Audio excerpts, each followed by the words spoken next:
nagsasabi sa iyo na mayroon kang Panginoon na dapat mong lapitan, dapat mong hingan, o dapat mong asahan. So sila yung nagpapatatag, nagpapatibay din sa atin. Sabi sa 17 na, pakilagay nga dyan yung John 17:21. Medyo mabagal kasing magbuklat pagka bubuklatin pa natin. John 17:21. Ayan. That they all may be one as you, Father, are in me, in I in you. That they also may be one in us. That the world may believe that you sent me. That the world may believe. So para maniwala yung sanlibutan na si Kristo ang sinugo ng Diyos, tayo ay nagkakaisa, maging isa. Makita sa atin yung pagiging iisa. So kung ito'y nakikita ng sanlibutan sa atin, naniniwala sila na si Kristo ang sinugo ng Ama. At marami ang magtataka kung bakit ganun katibay yung pagmamahalan, pag-iibigan ng mga mananampalataya, kung bakit ganun yung pagkakaisa nila o pagkakaisa natin. So nagiging curious sila at sila ay naiingganyong mag-observe, naiinganyo ring alamin kung ano ba yung sekreto ng natin, ano ba yung sekreto ng mga mananampalataya, bakit sila ganun katibay, bakit sila ganun katatag, bakit para silang iisa ng layunin, parang iisa yung kanilang tinutumbok, iisa yung kanilang ginagawa. So para silang kumikilos bilang isa, na parang yung sabi nga niya, yung I and B, yung pagkilos at gawain ng Ama at saka ng Anak ay iisa. Ganoon din tayong mga mananampalataya. Bakit tayo iisa? Iisa yung ating tinuturo, iisa yung ating pinaninindigan, iisa yung ating inaasahan. So nakukonfuse yung world, yung sanlibutan. At sila po ay naniniwala, tunay nga silang mga alagad, mga lingkod ng Diyos. Pakalagay naman yung John 13:34 and 35.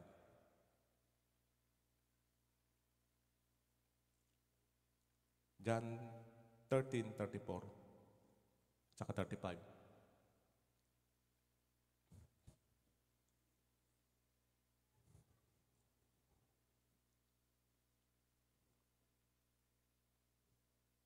Sabi po dyan, a new commandment I give to you, that you love one another as I have loved you, that you also love one another. By this, ito muna isang verse. By this, all I will now that you are my disciple. If you have loved one another, kung iniibig ninyo ang isa't isa, kayo ay napatutunayang mga alagad ko. At sa verse 34, ito'y iniuutos po ni Kristo. Utos niya na tayo ay mag-ibigan, magmahalan. A new commandment. Hindi naman yan bago, dati na rin yung utos. So yung pag-iibigan po o pagmamahalan ng mga magkakapatid ay bakit po iniutos ni Kristo? Bakit po niya ito nililinaw o nire-review na kailangang magmahalan yung magkakapatid o yung mga mananampalataya? Yung verse 35 po yung sagot.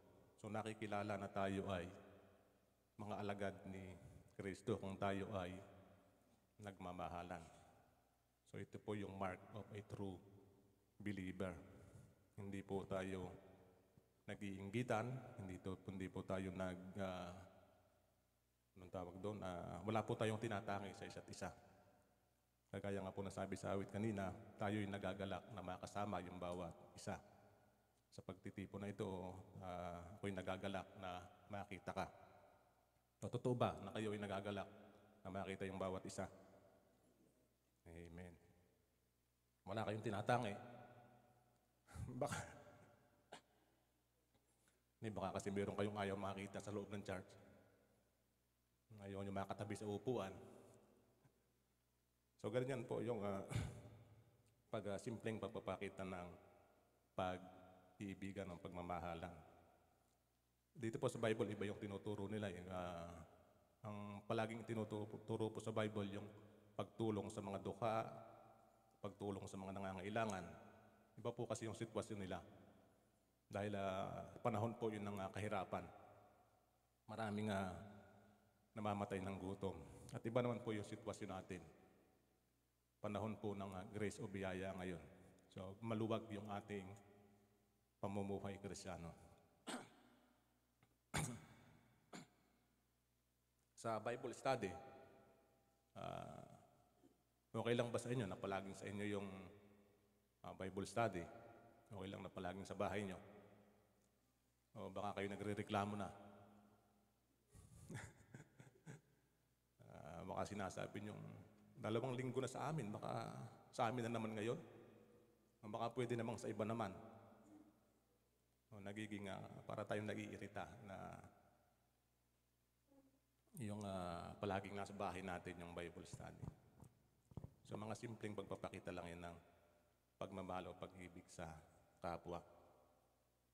So kung patuloy tayong nasasabik sa ating mga kapatid, patuloy tayong nagagalak na sila makumusta, makasama, yun po yun ang isa sa mga nagpapatibay sa ating, nagpapapatatag sa ating pagsasamahan. Yung tayo'y palaging nagagalak na makita at makadaog pang palad yung bawat isa. So pwede nating sabihin natin yung pag-iibigan o pagmamahalan is a core value or a core identity of a true church or a true believer. Core identity o yung isang tatak na pagkakakilanlan ng isang tunay na iglesia o tunay na mananampalataya. Na tayo ay palaging nag-iibigan, nagmamahalan, meron tayong malalim na kaugnayan sa bawat isa. Meron tayong malalim na pag-aalala sa bawat isa. Ano man yung problema, na paghahati-hatian natin at magtutulong-tulungan natin at ito'y papalalim ang ugnayan natin sa bawat isa. So napapatunayan na tayo ay mga alagad ni Kristo. So yun po yung value ng yun po yung ibig sabihin ng pagmamahalan, kung bakit po ito itinuutos ni Kristo.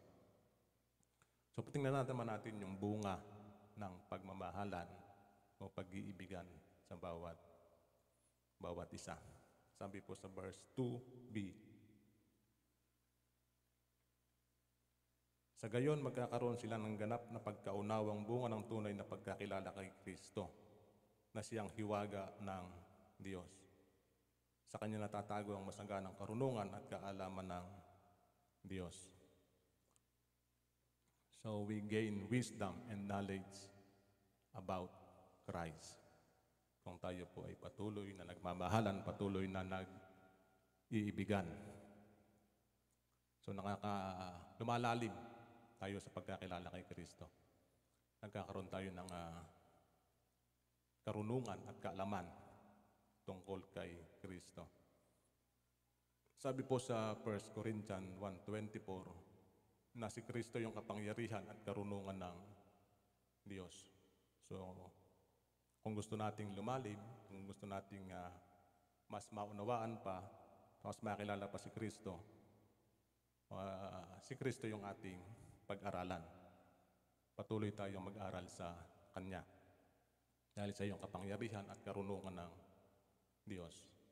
So kung nais mong magpalago sa karunungan at kaalaman, si Kristo yung ating hahanapin. Si Kristo yung ating tutuklasin. At hindi naman maramot si Kristo. Siya ay nagpapakilala sa lahat ng humahanap sa Kanya. Sabi nga sa isang bahagi ng kasulatan, humanap kayo at kayo'y makakasumpong, kumato kayo at kayo ay pagbubuksan. At sabi sa Matthew 11:29, lumapit kayo sa akin, kayong lahat na napapagal at mag-aral kayo sa akin. So mag-aral tayo kay Kristo. Invitation po ito ni Kristo sa bawat isa sa atin na mag-aral tungkol sa Kanya. Inaanyayahan tayo ni Kristo na patuloy na mag-aral at lumalim sa pagkakilala kay Kristo. At isa pang bunga ng patuloy na pagmamahalan, ano yan? Sabi niya, sa Kanya natatago ang masaganang karunungan. Iba kasi yung nakalagay sa Tagalog ba? Sana. Sa gayon, magkakaroon sila ng ganap na pagkaunawang bunga ng pagkakilala kay Kristo, na siyang hiwaga ng Diyos. So yung hiwaga ng Diyos ay naiintindihan natin yung God's secret plan, o yung plano, yung mahiwagang plano ng Diyos ay nauunawaan natin. We can understand God's secret plan o mystery. Ano ba yung misteryo ng Diyos? Sabi po sa Ephesians, pakilagay nga, hindi ko na isulat dito yung Ephesians 1:7-10.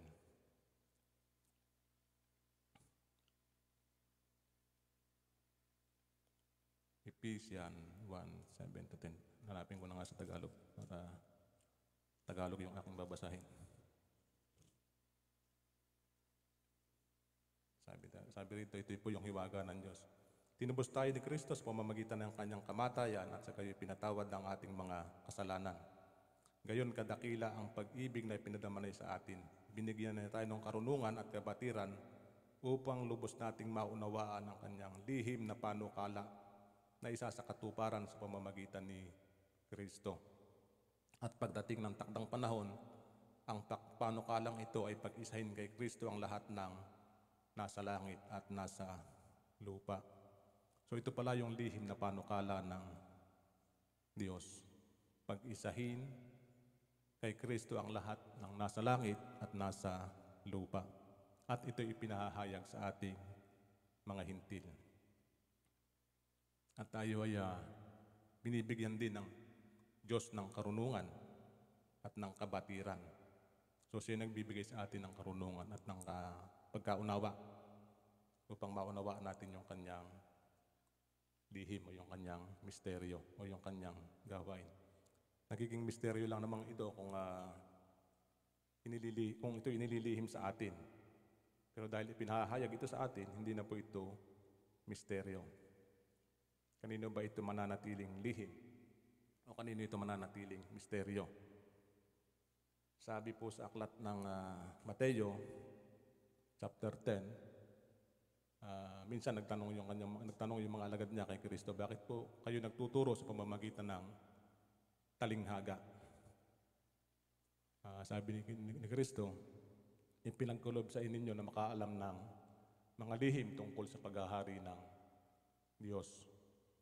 So yun yung reason kung bakit inililihim ito sa iba at pinaalam naman sa mga tinawag ng Diyos. Tayo'y pinagkalooban ng Diyos na makaalam ng Kanyang lihim. At minsan sinabi rin niya na hindi ko na kayo mga alipin. Kayo'y mga kaibigan ko sapagkat hindi nalalaman ng alipin ang ginagawa ng Kanyang Panginoon. So dahil ipinaalam ng Panginoon sa atin yung Kanyang ginagawa, yung Kanyang gawain, tayo'y mga kaibigan ni Kristo. Mga kaibigan tayo ng Diyos. So tinatawag niya tayo yung mga kaibigan. So kayo ba, matatawag niyo bang kaibigan niyo ang Diyos? So Kung ang lihim ng Diyos ay pinaalam na sa iyo, isa ka sa mga pinili na makaalam ng kanyang lihim at makaunawa nito, isa ka sa kaibigan ng Diyos. So mapalad ka, kapatid, dahil tinatawag kang kaibigan ni Kristo. So siya yung tumawag sa iyo na kaibigan. Hindi ikaw yung nagsumikap o gumawa ng paraan para maging kaibigan ni Kristo, maging kaibigan ng Diyos. So siya mismo yung nag-offer sa iyo ng friendship at makasama ka niya. So yun yung bunga ng pagmamahalan ng ating pagmamahalan o pag-iibigan, na tayo ay nagkakaroon ng karunungan, nagkakaroon ng kaalaman, nauunawaan natin yung gawain ng Diyos at tayo ay nakakaisa sa kanyang gawain. So bakit ba ito ginagawa ng Diyos sa atin? Bakit ba kailangan nating magmahalan? Bakit ba kailangan nating maunawaan yung lihim ng Diyos? Bakit ba kailangan tayo maging maalam? Bakit ba kailangan tayo maging matalino tungkol sa kanyang layunin at plano? Sabi po dyan sa verse 4 and 5, balikan natin. Sinasabi ko ito upang hindi kayo mailigaw ni numan sa pamamagitan ng nakararahuyong pangungusap, gaano man kaganda. So si Pablo, sinasabi niya yon sa mga taga-Kolosas, sa Laodicea, para hindi sila mailigaw ni numan sa pamamagitan ng mga nakararahuyong pangungusap o matatamis na mga pananalita. So ganin din po sa atin ngayon. Yung mga magdaraya ng una, marami na silang naturuan, marami na silang nadaya, at sila yung nagpapatuloy ng pagdaraya. At mas matatamis yung kanilang pangungusap ngayon. Mas malasa, mas nakapagliligaw, mas madaling makapandaya. At sa tingin ko parang mas marami sila ngayon, o mas marami yung naliligaw ng aral, naliligaw ng natutunan. Hindi naman natin sila masisi dahil yun yung kanilang unang natanggap, yun yung kanilang unang natutunan. So tayo unang nakaalam ng katotohanan, so pwede na tayong maging bantay. Pwede na nating masabi kung mali yung tinuturo ng nagtuturo o mali yung sinasabi ng isang tao. So pwede niyong masabi kung mali yung sinasabi ko, kaya lang, wag niyo naman akong diretsahin dito sa harapan. Kung alam niyo na mali yung aking sinasabi, pwede niyong sabihin ito sa pagbaba ko diyan sa labas. Kasi pwede nyo sabihin, reviewin mo yung sinabi mo, kapatid. Parang mayroon kang na-misinterpret doon. So kasi kuminsan talagang namamali tayo ng bigkas, namamali tayo ng sabi. So pagbaba, pwede nyong payuhan, pwede nyong pagsabihan bilang concern sa akin na parang mayroon kang maling nasabi. So pwede na tayong maging bantay, maging guard against sa theological deception o mga pandaraya sa theology o mga kalaman tungkol kay Kristo. At ito yung nais ni Kristo sa atin, na tayo ay maging mapagbantay, maging matatag, maging hindi tayo matinag anumang aral yung ating naririnig o dumating sa atin. Talaga kasi mayroong mga mandaraya na ang layunin lang ay madaya yung mga tunay na mananampalataya. Sila ay mga alagad ng dyablo o mga sabihin natin mga talagang nasa iglesia man, ay talagang hindi sila talagang sa Diyos. Hindi sila talagang, yung puso nila hindi talaga kay Kristo. So, hindi po nawawala yung mga mandaraya sa ating paligid. So patuloy tayong magbantay at magpakatatag sa ating pananampalataya kay Kristo. Sabi diyan sa verse 5, sabi po ni Apostol Pablo, bagamat wala ako riyan, hindi naman kayo nawawaglit sa aking alaala at ako'y nagagalak sa inyong maayos na pamumuhay at matibay na pananampalataya kay Kristo. So, pwede natin sabihin ito na maintain our good order or yung maayos nating pamumuhay o kaayusan dito sa loob ng iglesia ay panatilihin natin. Huwag nating pabayaang masira ng anumang sabihin natin magkaroon ng division, sabihin natin mag-udyok ng pagtatangi sa isa't isa. Yun lang naman yung pinakaugat nung pagkakahiwalay o pagkasira ng buklod natin. Pag may isang nag-chismis, o sabihin natin chismis na yung ugat, o nagsasabi ng hindi maganda doon sa isa, o sabihin natin pag-uusapan natin yung isang kapatid na hindi natin nakaharap, at ang pinag-uusapan pa natin yung mga negative tungkol sa kanya. So mag-uugat yung pagkasira ng pag-iibigan sa bawat isa. Kung basta kung masisira yung buklod na nagpapatibay sa atin. So wag nating pabayaan makapasok yung wag nating pabayaan masira yung maayos na kaayusan sa loob ng iglesia, sa loob ng tinatawag na kalipunan ng mga mananampalataya. Hindi lamang po sabi sa loob ng BACC, meron din po yung relasyon natin sa ibang iglesia. Huwag nating pabayaang masira. Yung kasing concern, hindi lamang sa loob ng iglesia o sa loob ng isang local church. Ito po'y para sa lahat ng kapwa natin mananampalataya. So, be on guard at maintain our good order and steadfastness in faith, yung katatagan ng ating pananampalataya.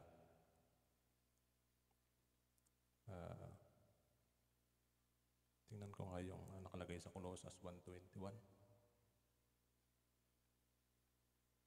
Saan na yan? Dati kayo malayo sa Diyos at naging kaaway nila sa inyong mga kasamaan. Hindi pala yun. Sa 1 Corinthians 15:58 na lang. Tingnan natin.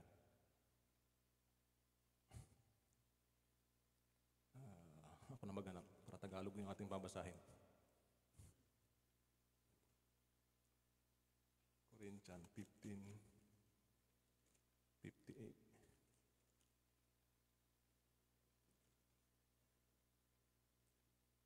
Sabi po rito, ang payo po rito ng ating Bible ay kaya nga mga kapatid, magpakatatag kayo at huwag matitinag. Magpakasipag kayo sa gawain para sa Panginoon.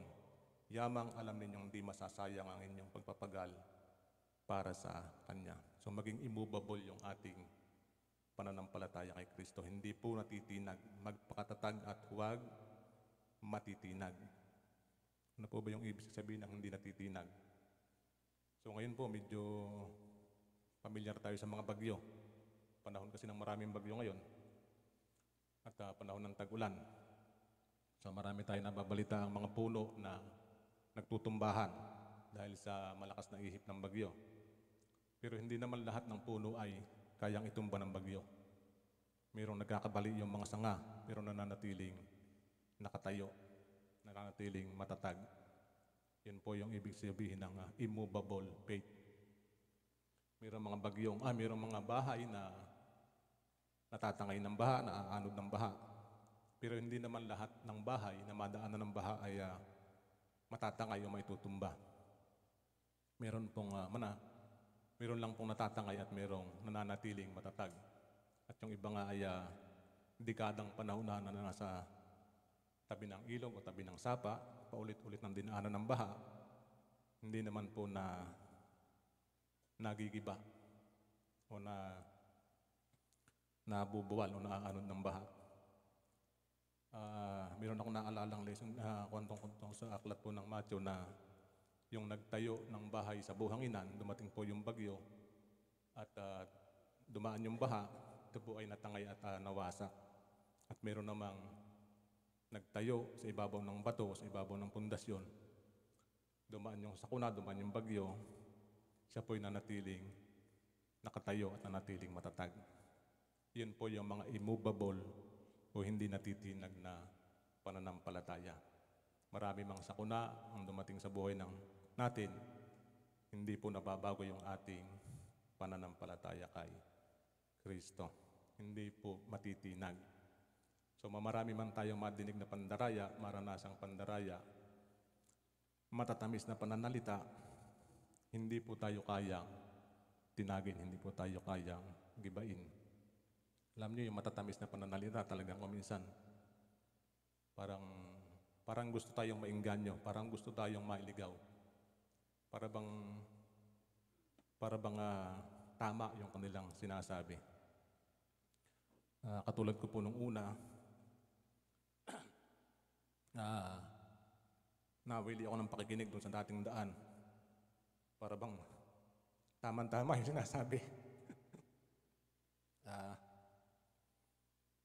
Para bang sa tingin ko ay napakaganda ng kanyang sinasabi.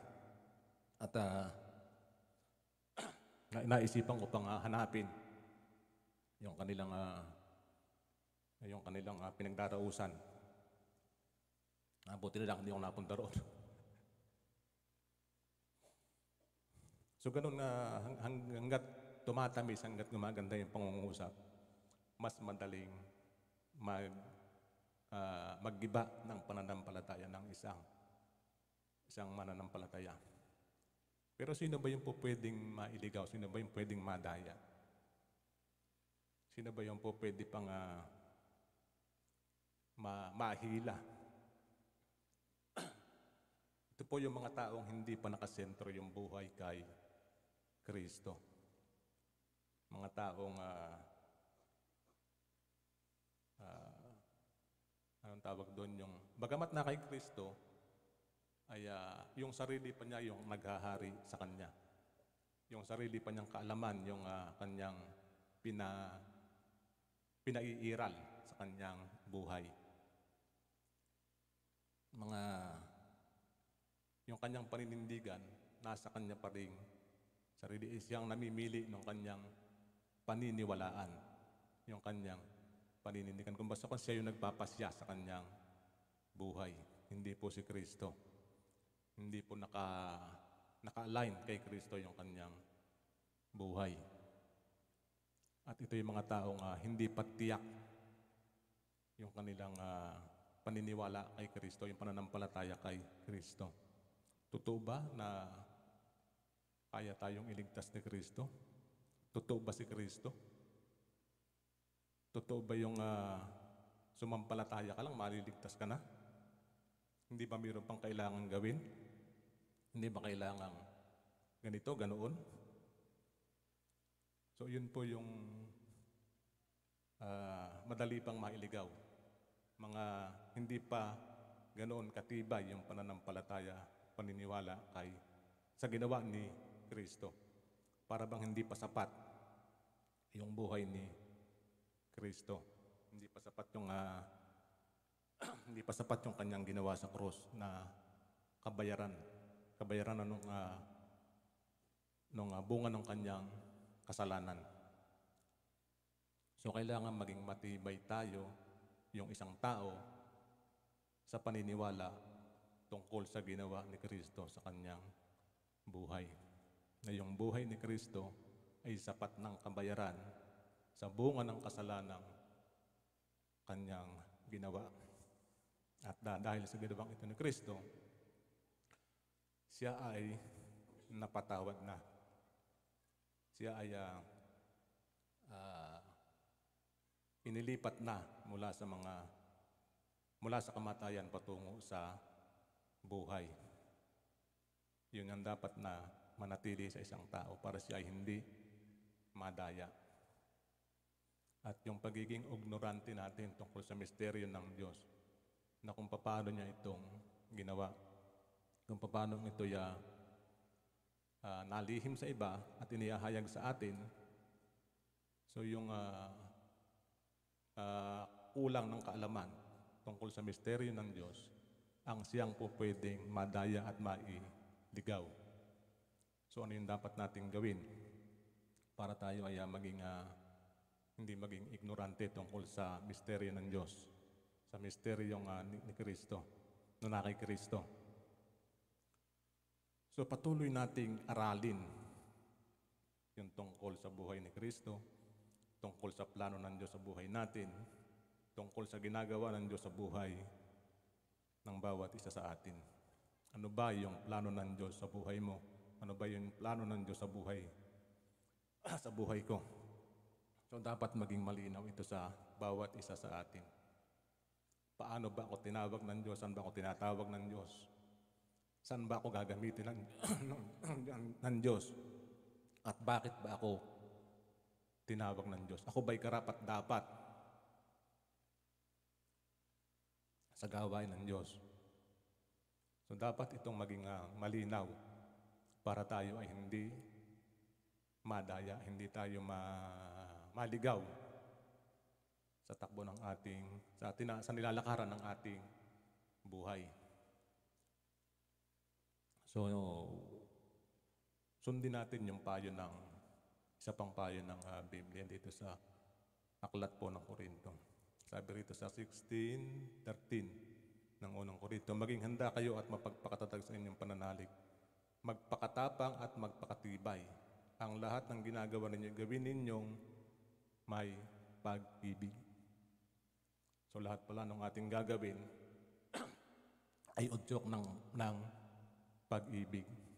So pag-ibig yung sekreto para tayo ay maging matatag, para tayo ay hindi na ililigaw, para tayo ay hindi matinag.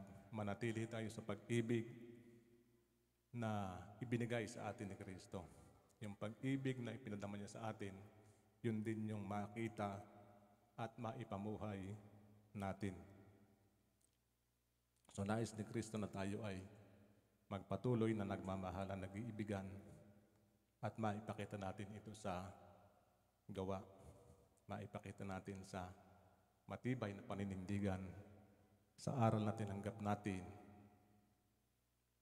mula kay Kristo.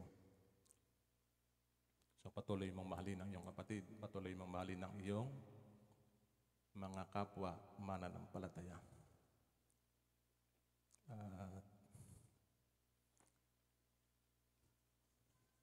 Hindi lamang po iyan yung ating dapat na gawin. Sabi po sa verse 6 and 7, hindi lamang tayo basta maging matatag, hindi lamang tayo dapat basta maging matibay. Balikan natin yung verse 6 and 7. Sabi po rito, yung binalang 6b. Kasi yung 6a, yun po yung pinaghugutan natin ng ating lesson, yung ating title. Yamang tinanggap ninyong Panginoon si Kristo Jesus. O sabi ko nga kanina, ngayong ika'y Kristiyano na. Sabi po rito ay mamuhay kayo sa paraang karapat-dapat sa Kanya. Manatili kayo sa Kanya at isalig sa Kanya ang inyong buhay. Magpakatibay kayo sa pananampalatayang itinuro sa inyo at laging magpasalamat sa Diyos. Yung B, sabi po dyan, so walk in Him. Matibay, malinaw po na sinasabi na yung pagiging Kristiyano natin ay hindi natatapos sa pagtanggap lang kay Kristo. Hindi po ibig sabihin na kayo ay nagpabautismo na, member na kayo ng BCI, ay tapos na po doon. meron po tayong dapat gawin. Sabi diyan, walk in Him. So dapat po tayong lumakad kasama ni Kristo. So nung tinanggap po natin si Kristo, sabi po sa 2 Corinthians 5:17, nakalimutan ko pakilagay mo. Yamang tinanggap ninyo si Kristo, kayo'y isa ng bagong nilalang. Yan pala. Kayo'y bago na. Wala na yung dating pagkatao. So yung pagtanggap kay Kristo, ang ibig sabihin po'y pakikisama kay Kristo. So yung lakad ni Kristo, yun yung magiging lakad natin. Kung saan siya lumalakad, kung ano yung kanyang ginagawa, kung ano yung kanyang purpose dito sa lupa, yun din yung ating purpose, yun din yung ating lakad, yun din yung ating gawain. Lumakad tayong kasama ni Kristo. At hindi naman tayo magiging, anong tawag doon, hindi naman tayo lalakad ng hiwalay sa Kanya. Hindi tayo dapat lumakad ng hiwalay na sa Kanya o kaiba sa lakad niya. Hindi makikita sa atin yung pagkakaisa. Ang makikita sa atin, pagkakaiba, pagkakahiwalay. Separated with Christ. So dapat tayong lumakad kasama ni Kristo. Yung pamumuhay ng isang bagong buhay na kay Kristo. Yun yung dapat na makita sa atin. Iwanan na natin yung dati nating buhay. Talikuran na natin yung dati nating masamang pamumuhay.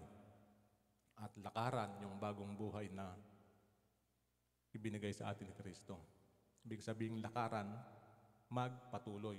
Lakad lang ng lakad. Walang pahinga.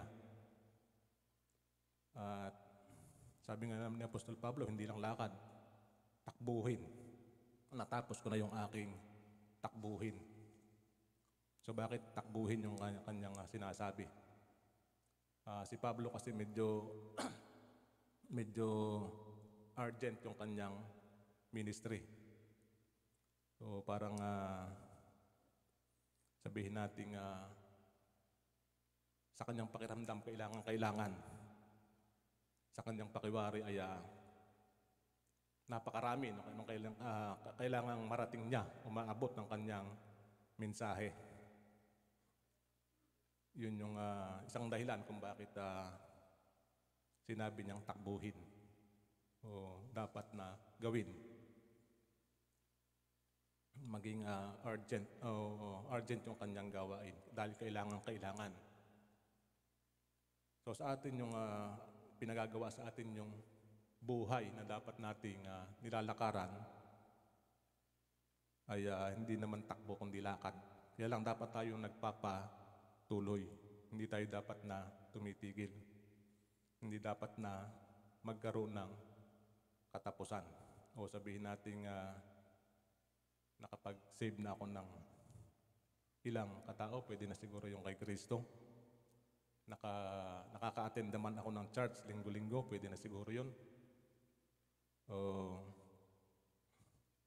Sabihin natin sabihin natin na nabautismohan naman ako at tinanggap ko na si Kristo, wala na akong dapat na gawin, wala na akong gagawin.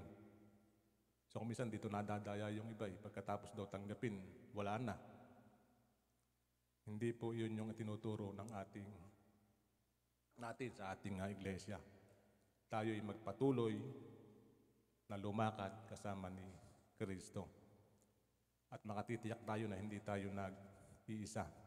Dahil si Kristo rin yung nagsabi sa tangako sa atin na Matthew 28:20. Sinusugo ko kayo sa buong sanlibutan. Ayon at ako'y mananatiling kasama ninyo hanggang sa katapusan ng mundo. So kung tayo patuloy na lumalakad sa lakad ni Kristo, siya yung sasama sa atin. Kasama natin siya anumang oras. Yun yung ginagawa ni Kristo sa buhay mo. Yun yung assurance na hindi kanya iiwan, hindi kanya pababayaan. Siya ay mananatiling kasama natin sa ating lakad sa buhay na ito. So ganoon kalaki, ganoon katatag, ganoon katibay yung pangako ni Kristo sa atin. At nais niya na tayo ay magpatuloy na lumakad na kasama niya. At sa English pa yung kasunod yan, sa Colossus 2:6. Manatili kayo sa Kanya at isalig sa Kanya ang inyong buhay. Sa English po yan ay being rooted. Rooted and built up in Him. So yung being rooted and built up, ibig pong sabihin, yung pagiging stable ng ating pakikisama kay Kristo. Yung deep connection natin malalim na connection natin kay Kristo. Para bang samahan yung mga magbabarkada, lalo na sa kabataan, sa panahon ng kabataan, yung magbabarkada parang ayaw maghiwalay. Magkasama maghapon hanggang gabi. Kuminsan doon na natutulog sa bahay ng isa. So habang sila ay patuloy na magkasama at palaging magkasama, lumalalim yung kanilang relasyon. Tumitibay yung kanilang samahan. At sabi nga, pagka nakaaway mo yung isa, kakaaway mo na rin yung isa. So ganun nagiging katibay, ganun nagiging kalalim yung relasyon. Ganun kalalim yung relasyon ng palaging magkasama. So connected yung rooted at saka yung walk in Him, yung palagi tayong lumalakad na kasama ni Kristo. Lumalalim yung pag-uugat natin sa pagkakilala kay Kristo, sa pakikisama natin sa Kanya at pakikisama niya sa atin. At sabi ko nga kanina, hindi lahat ng puno kayang gibain ng malakas na hangin. Yung malalalim ng ugat, malalalim yung pagkakabaon sa ilalim ng lupa, hindi po yan na ibubuwal ng bagyo. So lumalalim yung ugat, tumitibay yung connection natin kay Kristo. So patuloy tayong lumakad na kasama niya para tumibay, lumalim yung ugat natin kay Kristo. At yung built up in Him and established in faith. Built up ay patuloy na pag-develop at pagpapalakas ng ating pananampalataya sa Kanya. Basahin nga natin sa Corinthians 1:3 hanggang 15.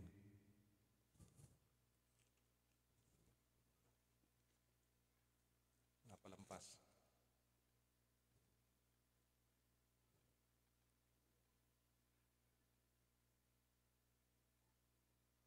Sa tungkol na pala ito sa pagpapasalamat na misinterpret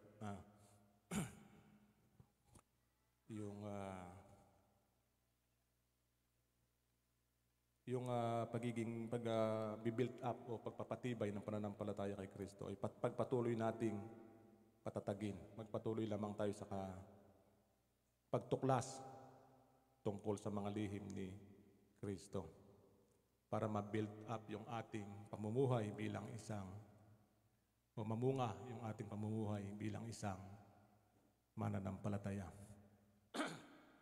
Patuloy nating i-develop pa at ipamuhay natin yung lahat ng natututunan natin kay Kristo. Yun po yung fruitful Christian life. Patuloy nating inaalam, patuloy nating tinutuklas at pinag-aaralan si Kristo. Dahil siya yung sekreto, siya yung misteryo ng Diyos, siya yung karunungan, kaalaman ng Diyos. So kung patuloy natin siyang inaaral, patuloy tayong nade-develop at patuloy tayong nakapamumunga ng sagana. Patuloy tayong magiging malalim yung ating pagkakatayo sa Kanya. Magiging matatag yung ating pagkakatayo sa Kanya. Isang buhay na nakatayo sa ibabaw ng bato o sa ibabaw ni Kristo.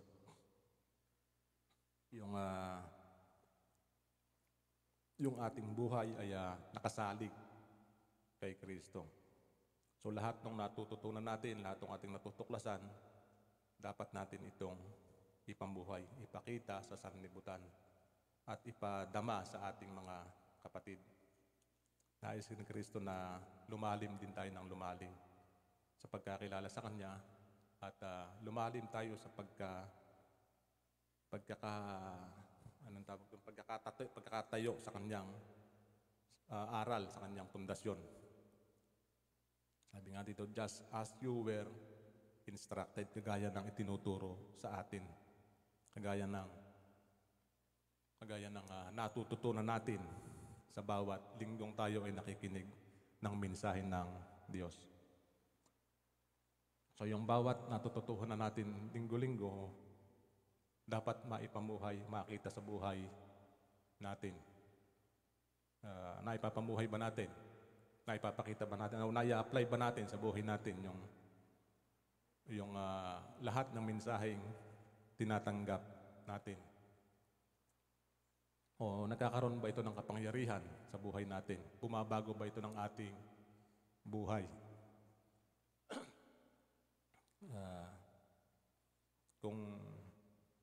Kung walang kapangyarihan ito sa buhay natin, parang hindi ko naman masasabing walang kapangyarihan, kasi yung kapangyarihan ng Diyos ay talagang parang ulan yan na hindi babalik ng walang bunga. So alalahanin lang natin yung bawat aral na ating natanggap linggo-linggo, o minsan meron pa tayong Wednesday, at meron tayong devotion pag may practice ng praise and worship team. So marami tayong mensahe na natatanggap, natututunan, o na ituturo sa atin na pwede nating nire-review. At kuminsan kasi pagka tayo nakaupo dyan, medyo matagal na yung pagmimensahe, nakakaramdam tayo ng antok, medyo nai-intercept yung mensahe sa atin at napuputol yung nawawala yung ating dapat matutunan. So kung re-reviewin natin ito, meron naman tayong mga record sa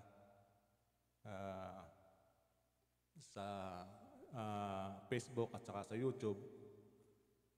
Yung mensaheng tinanggap natin ay lalo pang magko-convert sa buhay po natin. Magkakaroon ito ng kapangyarihan sa buhay natin habang paulit-ulit natin siyang pinakikinggan. Huwag natin siyang pagsasawaan. Kuminsan kasi isa o dalawang truth lang yung natandaan natin. Pag lumabas tayo, nakalimutan na natin yung isa. So iisa na yung natatandaan natin.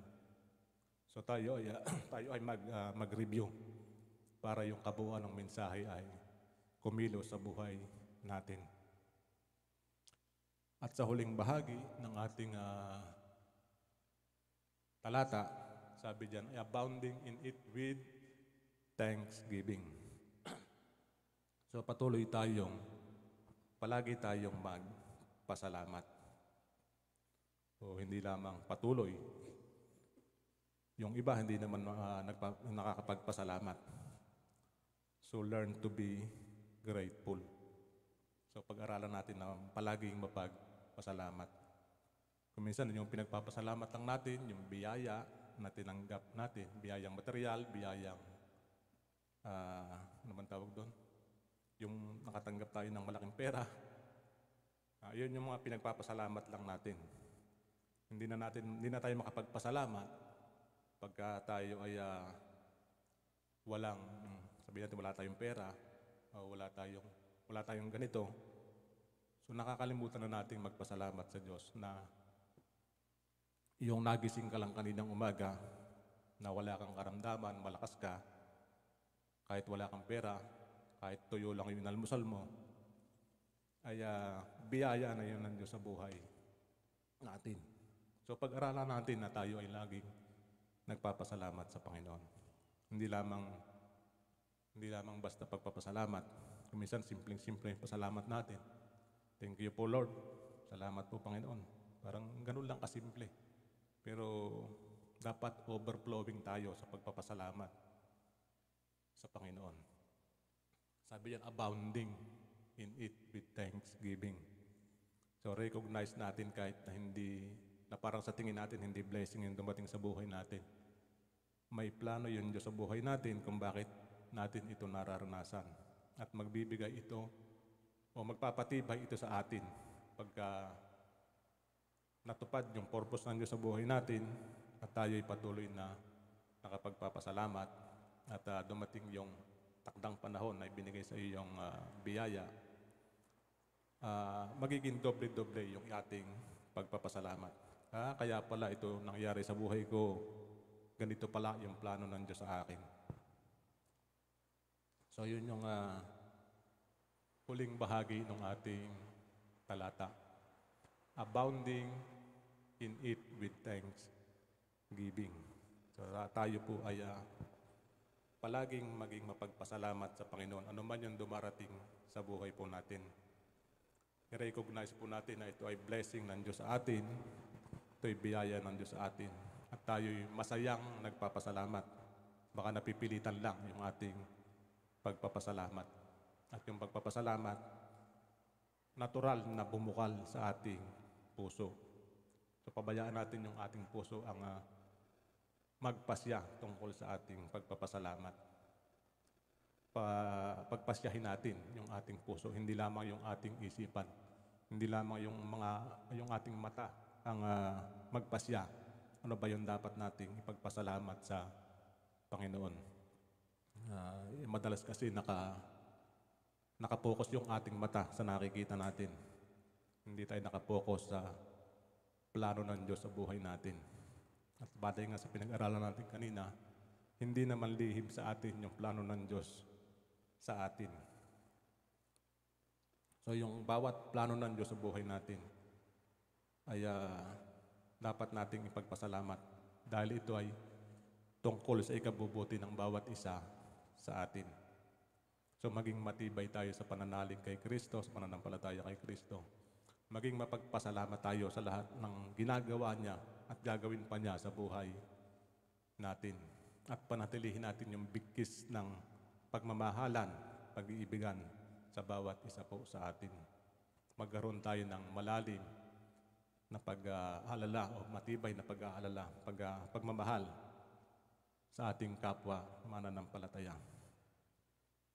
At tayo po ay patuloy na lalago at uunlad sa pamumuhay kay Kristo. Maging matatag tayo sa pananampalatayang tinuro sa atin. Maging matibay tayo sa kaalamang na ituro na sa atin. Huwag natin pabayaan itong masira ng anumang dumarating o mga hindi magagandang dumarating sa buhay po natin. Tayo po ay manalangin ngayong umaga. Diyos po naming Amang nasa langit, kami po ay patuloy na nagpapasalamat sa kabutihan po sa buhay namin. At magpatuloy po kaming lumago sa pagkakilala po sa iyo, sa pananampalataya sa iyo, at maging matibay kami sa pananalig sa aming Panginoong Jesucristo. At patuloy naming mabantayan yung aral na aming tinanggap po sa iyo, Panginoon. Hindi po kami matitinag, hindi po kami maililigaw ni numan. Kahit gaano man katamis, gaano man kaganda yung pananalita ang amin pong naririnig. Ang lahat po ng ito dalangin po namin sa pangalan po ng aming Panginoong Jesus. Amen.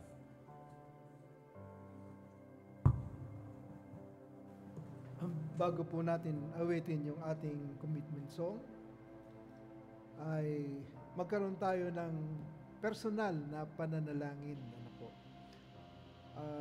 Sa bandang huli ay nabanggit ng ating mensahe na binigay na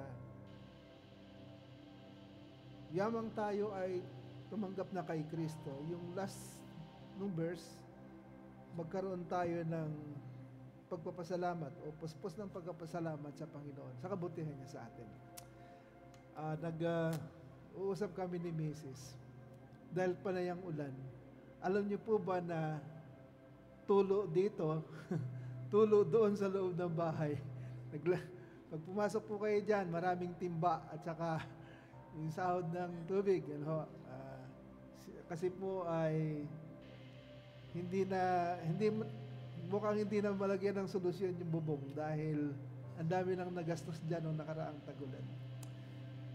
Pagpunta namin doon sa bahay sa Balanga, chinecheck namin, bagong gawa, pero grabe yung tulo doon sa bubong. Hindi ho doon sa loob ng bahay, doon po sa bubong sa paligid. Puro tulo talaga. Sabi ko, nag-uusap kami. Pasalamat tayo sa Panginoon. Tulo lang bubong ang sa atin. Yung mga kapatid, yung mga kababayan natin ay tinangay ng baha yung kanilang bahay. Lumubog sa baha yung kanilang bahay. Pero tayo ay hindi. Amen po ba? Amen. Nasira po ba bahay ninyo? Tumutulo lang? Okay, maraming salamat sa Panginoon. Yamang tinanggap natin si Jesus bilang Panginoon tagapagligtas ng ating buhay. Ipamuhay natin yung mensahe. Magkaroon tayo ng concern sa bawat isa. Mamuhay tayo sa pag-ibig sa bawat isa. Mamuhay tayong kasama ni Kristo. Mag-ugat tayo sa pananampalataya sa Kanya. Maging malalim. Pwede po bang itaas natin ang ating mga kamay bilang simbolo ng pananalangin? Personal kang magpasalamat sa Diyos sa kabila ng ulan, sa kabila ng bagyo ng buhay. Nandyan ka nakatayo at na kay Kristo. Narito ang ating church. Pinagsasaluhan natin ang mga salita ng Diyos, ang pagmamahal niya sa atin. Ipagpasalamat po sa Diyos ang lahat ng kabutihang natanggap mo sa Kanya. Especially yung spiritual na pagkapala sa buhay natin, hindi lang material. Kapatawaran ng kasalanan, buhay na walang hanggan, pagkapili sa iyo para maligtas. Pagmamahal sa iyo, pag-iingat sa araw-araw. Manalangin tayo ng sabay-sabay. Sige po.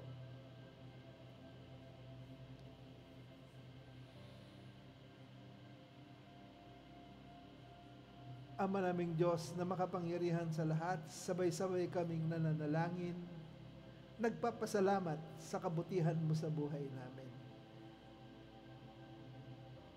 Sa kabila po ng mga ulan na ito, maraming salamat sa iyo dahil nasa dako kami na safe. Pero meron po kaming mga kababayan na sa dako po ng binabaha, nasisiraan ng mga kabuhayan, namamatayan ng mga kamag-anak dahilan po sa sama ng panahon.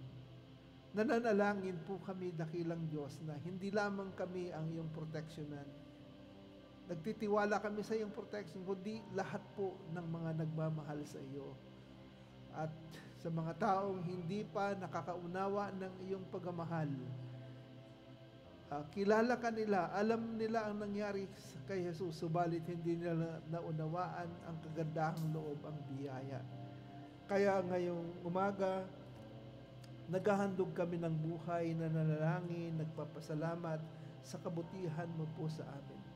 Panginoon, patuloy kang kumilos sa iyong iglesia, sa bawat pamilya, sa bawat isang narito, upang si Jesus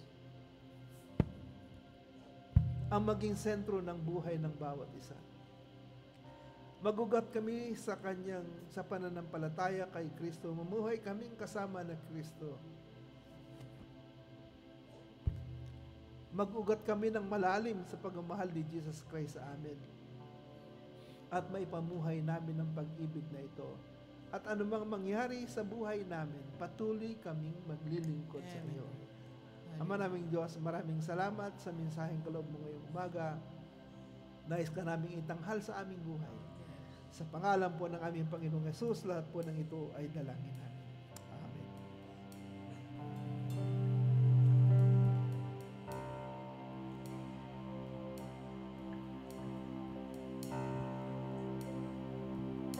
Anumang mangyari, maglilingkod sa'yo. Anumang mangyari sa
Ano mang mangyari, nais mo'y ano mang mangyari, O Diyos, ano mang ihahayag ng aming mga labi.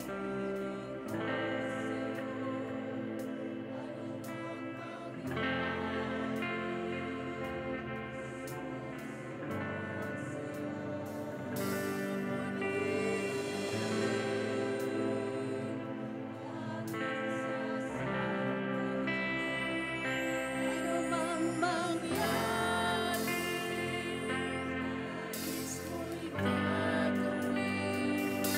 Ano mang mangyari, maglilingkod sa'yo. Ano mang mangyari, susunod sa'yo. Pupurihin, laging sasambahin. Ano mang mangyari, nais mo'y gagawin, aking Panginoon. Hallelujah. Dumako naman po tayo sa pagbibigay. Handa po natin ang ating mga sarili at ang ating mga tithes and offerings. Ayon po sa Malakias 3:10. Ibigay ninyo buong buo ang inyong mga ikapo upang matugunan ang pangangailangan sa aking templo. Subukin ninyong gawin ito kung hindi ko buksan ang mga durungawan ng langit at ibuhos sa inyo ang masaganang pagpapala. Tayo po ay magkaloob.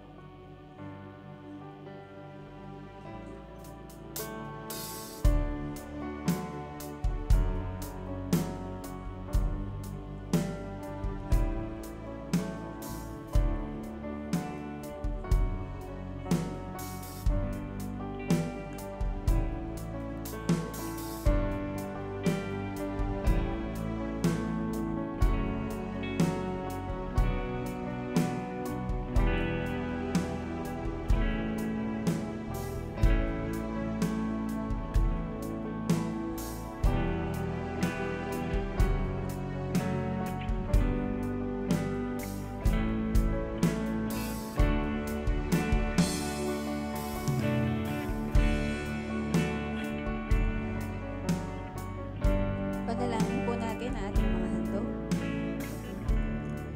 Aming Diyos sa dakila, aming amang pinakamayaman, pinakamapagbigay. Aming Diyos na napakabuti at tapat. Panginoon, narito po kami. Unay naalay namin ay mga buhay, ang aming oras sa umaga na ito, ang aming lakas. Salamat nga po, Panginoon, sa gayong pag-ibig mo sa amin na hindi mo kami pinabayaan. Anumang bagyo, nariyan ka, Panginoon, para kami lingapin.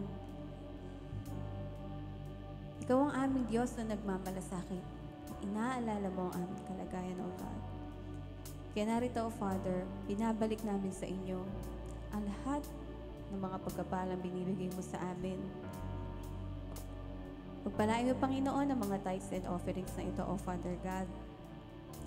Lalo na sa panahon ngayon, alam po namin, Panginoon, na mahalaga, Panginoon, ang mga financial offerings na ito, O Father. Dalangin namin na maging ilaw kami, Panginoon, na aming mga buhay, hindi lamang ang church, Panginoon, kundi ang bawat miyembro, O Father, ng iglesyang ito. Makita po sa amin, Panginoon, yung pag-ibig mo. The compassion, O Father God. Kaya po, Ama, patuloy mong pagpalain yung bawat isa, ang bawat miyembro, ang bawat pamilya. Dalangin po namin na magpapatuloy, Panginoon, ang mga hanap buhay, ang mga negosyo. Lord, in Jesus' name, walang masasalanta sa mga anak mo sa church na ito, O Father. Salamat, Panginoon, sa pagtulong mo sa amin sa inyong katapatan. Gayon din sa kalusugan, O Father. Kaya patuloy po namin tinataas ng luwalhati ang inyong ngalan at magpapatuloy po kami, Panginoon, na maging ilaw ang sanlibutan. Ama, maraming po salamat. Ito po ang aming dalangin sa ngalan namin, Panginoong Jesus. Amen. Ikaw ng puso ko, Panginoon, at ninanais ko ay magbigay ng karangalan, papuri sa'yo, ang lakas kong taglay, sa'yo'y bibigay, buong buhay aking alay. Sa'yo, Jesus, na nagmahal sa'kin ng tunay. Thank you, Lord. Maaari na po tayo makaupo. At ngayon po ay makakatungin tayo ng special number mula po sa ating mga kabataan.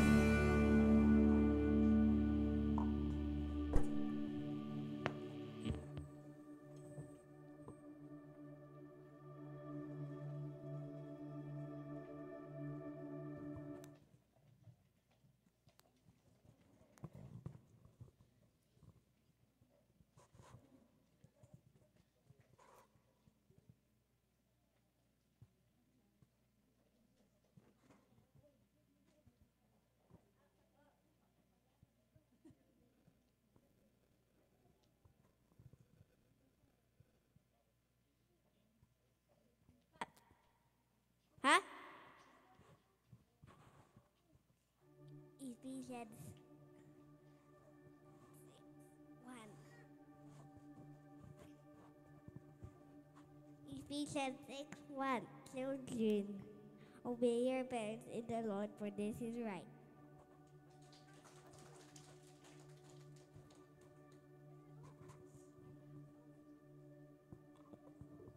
Philippians 4:6. Don't worry about anything. Instead, pray about everything. God bless po.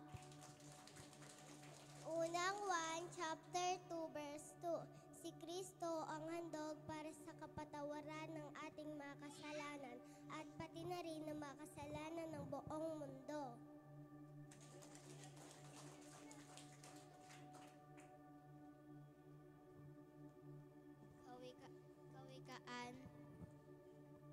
Kawikaan 6:21. Sa puso mo ay ihukit at itanim mo sa isip. God bless po. Roma 6:23. Sapagkat kamatayan ang kabayaran ng kasalanan, ngunit ang walang bayad na kaloob ng Diyos ay buhay na walang hanggang sa pamamagitan ni Kristo Jesus ng ating Panginoon. God bless po. 2 Timothy 1:7. Sapagkat ang bigay ng Diyos ang espiritu ng pagkatakot, ngunit ang pagkapangyarihan ng pag-ibig ng isang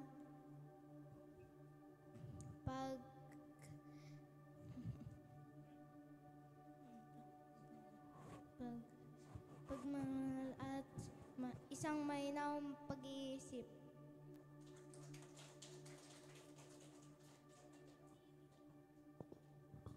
John 3:16. For God so loved the world that He gave His only Son, that whoever believes Him should not perish but have eternal life. Josue 1:8. Huwag mong kakaligtaan sa hinakat ng iyan. Dili-diliin mo ang araw at gabi para matupad ang nakasaad. At sagay magiging masagan at matagumpay ang pamumuhay.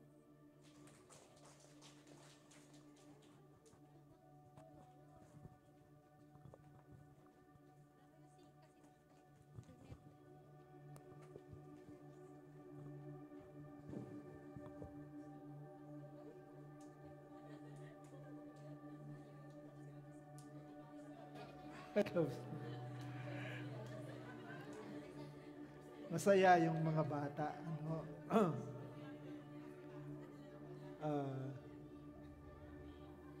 So, nagagalak po ba kayo ngayong umaga kahit umuulan? Ayan. Amen po. Ayan. Mamayang hapon po, wala muna po tayong seeker service sa last Sunday na lamang po muli ng August. Kaya yung mga na-assign na mag-testimony ay mahaba pa po yung paghahanda nyo sa last Sunday ng August. Ayan. So, sa kabila ng ulan, ipagpatuloy po natin ang ating mga med group. Ayan. Wala naman pong malakas na bagyo. At saka, yung ating Wednesday, samahan niyo po tayo sa online prayer. Mag-send tayo ng mga prayer requests, Bible verses, according po dun sa program. So tayo po ay magtapos, tayong lahat ay tumayo at manalangin. Dinalangin natin na yung tagulang ito ay maging pagpapala sa atin ng Diyos. Sa iba ay kapahamakan. Iba-iba ho yung nangyayari kung tagulan. Pero ang pasalamatan natin sa Diyos, yung kaligtasang ipinagkaloob sa atin, na tayo po ay napatawad na sa kasalanan, may katiyakan tayo ng buhay na walang hanggan. Yung mga pagpapalang spiritual ng ating buhay. Amen po ba? Ayan. Tayo po ay magtapos sa panalangin. Ito pala, pinaalala ni Mrs. Libing mamaya ni Pastor Larman. Yung pastor na tinulungan natin na na stroke, yung brain aneurysm. Sumabog yung ugat sa utak niya. Ilang buwan na ngayon yun, ate, 3 buwan na, 3 buwan na sa hospital, uuwi sa hospital. Papakarin natin yung pamilya niya. Tayo po'y manalangin. Ama naming Diyos na makapangyarihan sa lahat, kami ay nagpapasalamat muli dahil mabuti ka sa buhay ng iyong mga anak.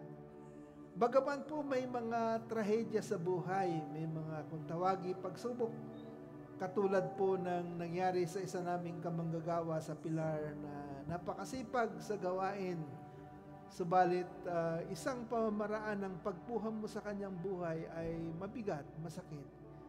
Pero sa kabila ng lahat ng ito, dalangin po namin na yung comfort, yung kaaliwan sa pamilya. Hindi namin alam ang tunay na dahilan. Bakit sa ganoong paraan mo kinuha ang kanyang buhay? Kami lumalapit sa iyo at nananalangin na maunawaan namin ng personal sa buhay namin ang mga nangyayari sa mundong ito. At higit sa lahat, makita namin na personal ang pakikitungo mo sa bawat isa sa amin. At hindi mo binibigo, Panginoon, ang mga kahilingan ng iyong mga anak. Ang dalangin ko po, dalangin naming lahat, maging matapat kami sa iyo, Panginoon. Magkaroon kami ng pagmamahal at pagmamalasakit sa iyong mga pinagmamalasakitan. Magkaroon kami ng malalim na pagkaunawa kung paano ka magmahal upang kami rin ay matutong magmahal katulad mo, Panginoon. Tumibay, lumalim kami sa pananampalataya upang maharap namin ang mga hamon ng buhay, upang hindi kami madaya ng mga maling aral, mga maling paniniwala, hindi kami maigupo o hindi kami maidapa ng mga pagsubok sa buhay. Sa halip, kami nagiging mabuting halimbawa sa aming pananampalataya sa iyo, sa pag-ibig sa iyo, sa kabanalan, sa pamumuhay bilang isang matapat na alagad mo, Panginoon. Maraming salamat sa pagmamahal mo sa aming lahat. Nawa po ang iyong iglesia ay patuloy mong patnubayan. Ang mga leader ng iglesyang ito, ang mga leader ng med group, Panginoon, ang buong Praise and Worship team at ang bawat pamilya, patuloy na maranasan po ang iyong dakilang pagmamahal, ang iyong biyaya, at mamuhay kaming patuloy na naglilingkod po sa iyo. Salamat sa mga kapatid naming sumusubaybay sa abroad, Panginoon, sa worship. Wala kaming internet ngayon kaya hindi namin sila makasama, Panginoon. Nananalangin kami na next Sunday meron na pong internet upang makasama namin sila makasabay sa pagsamba at patuloy po naming maibalita sa buong mundo sa pamamagitan ng Sunday worship ang iyong pangalan, ang Panginoong Jesus. Maraming salamat, Ama. Ikaw ang mag-ingat. Wala pong magkakasakit ngayong tag-ulan sa aming lahat. At patuloy ang nabubuhos ang pagpapala katulad ng ulan sa buhay po ng bawat isa. Sa pangalan po ng aming Panginoong Jesus, lahat po ng ito ay dalangin namin. At ngayon po mga minamahal na kapatid, sumain niyo po ang masaganang pag-ibig ng Diyos, ang masaganang biyaya ng ating Panginoong Jesucristo, ang kapangyarihan, ang patnubay ng Espiritu Santo. Amen. Ngayon na lamang ang pag-ibig mo sa mundo, kaya't ibinigay mo ang iyong kaisa-isang anak upang ang sino mang sumampalataya'y hindi mapahamak, kundi pagkakalooban ng buhay na walang hanggan. Amen. Thank you, Lord. Malalakas na palakpak po para sa ating Diyos na nagbigay sa atin ng buhay na walang hanggan. Totoo po na kami ay nagagalak masaya. Actually, kagabi po, nagka-practice kami dito ng praise and worship. Ano lang, share ko lang. SKN. Iniisip namin, may mag-church kayo bukas, di ba? Pero masaya po talaga. Iba po sa pakiramdam na hindi lang kami, tayong lahat dito sa ating church, Bas BCI, nagkakaisa. Sabihin nga po natin, kayo na po bahala magdugtong. Marinig ko po, pakisigaw po. Bagyo ka lang. Ano pong karugtong? Ano yung dugtong nyo? Hindi ka makakahadlang. Hindi ka makakahadlang. Amen. Dahil tunay na walang hahadlang sa ating pagsamba sa Diyos. Umaaraw o umuulan. Narito po tayo, mga anak niya. Amen po. Amen. Awitin natin ang ating victory song.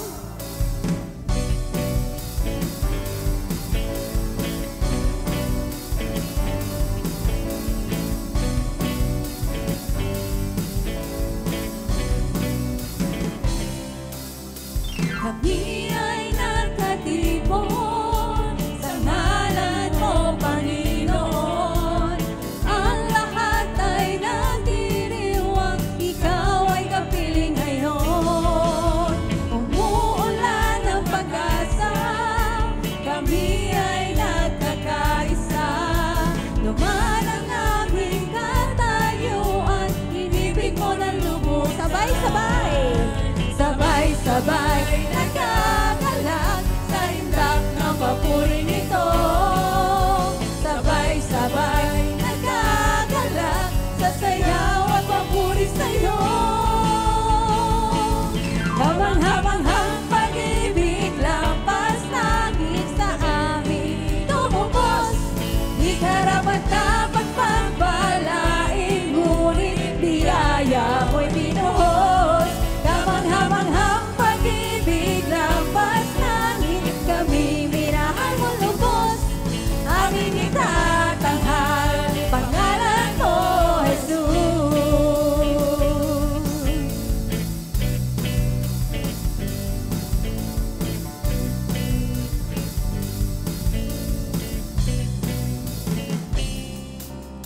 Kami ay nagkatipon sa ngalan mo, Panginoon. Ang lahat ay nagdiriwang, ikaw ay kapiling ngayon. Umuulan ng pag-asa at kasaginaan yan sa Lord. Naman ang aming katayuan, inibig mo ng lubos. Sabay-sabay sabi Panginoon. Nagagalak na din pag sumasamba sa inyo. Sa indak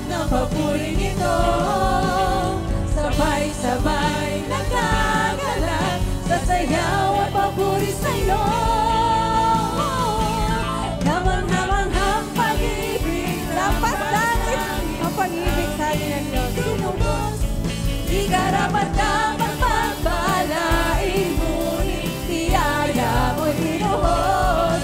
Lamang-hamanghang pag-ibig, lampas langit, kami minahal mong lubos. Aming itatanghal, pangalan mo, Jesus. Muli po, kami sabay-sabay na magpupuri sa inyong Panginoon. Sabay-sabay nagagalak sa ilang ng papuring ito. Sabay-sabay nagagalak sa sayaw at Sabay-sabay! Sabay-sabay nagagalak sa ilang ng papuring ito. Sabay-sabay nagagalak sa sayaw at papuri sa'yo. Kawang-hawang ang pag-ibig, lampas langit, sa amin tumupos. Amen. Di karapat-dapat pagpalain, ngunit Ang biyaya ni Lord ay binubuhos niya sa atin. ang pag-ibig, lampas langit, kami minahal mong lubos. Aming itatanghal, pangalan mo, Jesus. Aming itatanghal, pangalan mo, Jesus. Aming itatanghal, pangalan mo, Jesus. Amen. Thank you, Lord. God bless po sa ating lahat. Kita-kita po tayo sa linggo. Hanamed, picture po tayo. Kompleto tayo ngayong umaga kahit na may bagyo. Okay lang po. At happy birthday kay Liam. Kay Den. Happy birthday. Birthday po